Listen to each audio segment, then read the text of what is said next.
మన పురాణములు. Radio city మన పురాణములు అంటే మన కథలు. పరమేశ్వరుని క్షేత్రాలలో అపురూపమైనటువంటి అమరావతి ఆలయానికి సంబంధించిన పురాణ వైభవం, పురాణేతి కథనం ఈ పూట తెలుసుకుందాం. పంచారామాల్లో అమరారామం ఒకటి. పాలకొల్లులో క్షీరరామలింగేశ్వర స్వామి వారి దేవాలయం, అమరావతిలో అమరలింగేశ్వర స్వామి వారి దేవాలయం, ద్రాక్షారామంలో భీమేశ్వరుని ఆలయం, సామర్లకోటలో కుమార భీమేశ్వర స్వామి వారి ఆలయం, భీమవరం సోమేశ్వర స్వామి వారి దేవాలయం. ఈ 5 పంచారామాలు అంటారు. ఇప్పుడు మనం అమరలింగేశ్వర స్వామి వారి దేవాలయం గురించి తెలుసుకునే ప్రయత్నం చేద్దాం.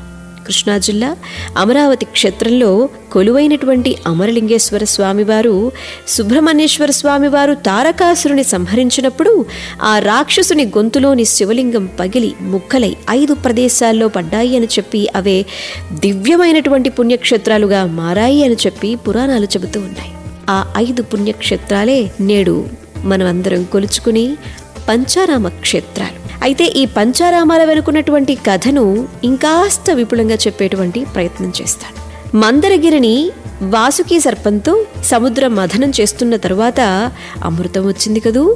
విష్ణుమూర్తి మోహిని రూపాన్ని ధరించి అమృత భాండాన్ని చేపట్టి దేవతలకు రాక్షసులకు పంచసాగారు కదూ. అప్పుడు అమృతం అందరికీ సమానంగా లేదని, తమకు అన్యాయం జరుగుతుంది అని చెప్పి ఆరోపిస్తూ రాక్షసులు ఆందోళన చేశారుట. త్రిపురాసురులు నాథుల నేతృత్వంలో తపస్సు చేశారుట. బోళాశంకరుడు వారి తపస్సుకు ముగ్ధుడై వరాలు ప్రసాదించారట.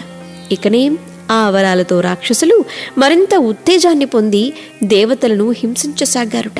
మళ్ళీ కథ మొదటికొచ్చిందప్పుడు దేవతలు శివునికి మొరబెట్టుకున్నారు. బోళాశంకరుడికి ఆనందం వచ్చినా ఆగ్రహం వచ్చినా పట్టలేవుగా.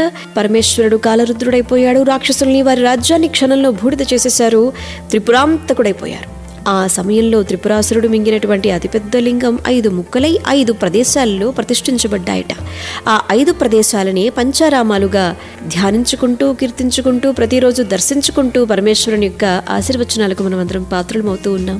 అయితే అమరావతిలో పడినటువంటి శివలింగపు తునక ఆకాశాన్ని తాకుతుందేమో అన్నట్టుగా పెరిగిపోతూ ఉందట. అది చూసిన దేవేంద్రుడు శివలింగంపై తన గోరుతో పొడిచారట. దాంతో శివలింగం పెరగటం ఆగిపోయిందట.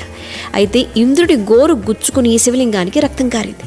ఆ రక్తపుచ్చారల చిహ్నాన్ని నేటికి అమరావతి క్షేత్రంలో శివలింగానికి మనం గుర్తులను చూడొచ్చు, కనిపిస్తాయి.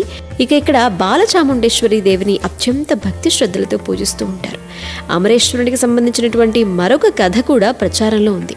పూర్వమట ఒక చెంచు రాజుగారిని కొట్టి ఆ చుట్టుప్రక్కల ఉన్నటువంటి గ్రామాలను కొల్లగొట్టారట. దాంతో రాజుగారు కోపంతో ఊగిపోయి సైనికులందరినీ పిలిచి చెంచు తెగవారిని హతమార్చండి అని చెప్పి ఆజ్ఞాపించేశారట. సైనికులు వాళ్ళందరినీ కూడా వరుసగా నిలబెట్టి నిర్దాక్షిణ్యంగా అందరి తలలు నరికేశారు. దాంతో అమరేశ్వరునికి కోపం వచ్చింది. రాజుగారు చేసిన పనికి, ఆ పాపానికి శిక్షించాలి అనుకున్నారు. అంతే, రాజుగారి కంటి చూపు పోయింది. అంధుడైన రాజుకు తన ముందు ఉన్నటువంటి ఆహారం పురుగుల్లా అనిపించేది. దాంతో ఆయనకు ఆహారం అంటే వెగటు పుట్టింది. రాజుగారు చిక్కి శల్యమైపోయారు. అమాయకులను చంపటం మహాపాపమని చెప్పి దాని ఫలితం ఏదని చెప్పి సెలవిచ్చారు. ఇందుకుగాను మానవ మాత్రులు ఏమీ చేయలేరు అని చెప్పి అమరేశ్వరుడు మాత్రమే కరుణించగలరు అని చెప్పి అన్నారు.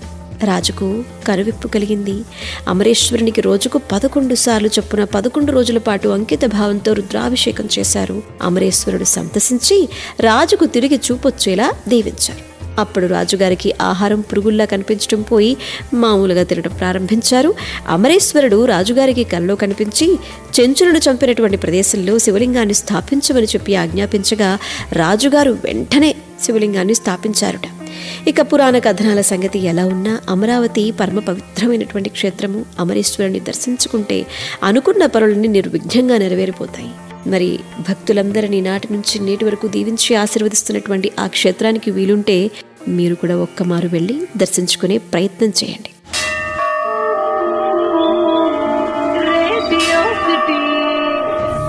మన పురాణములు.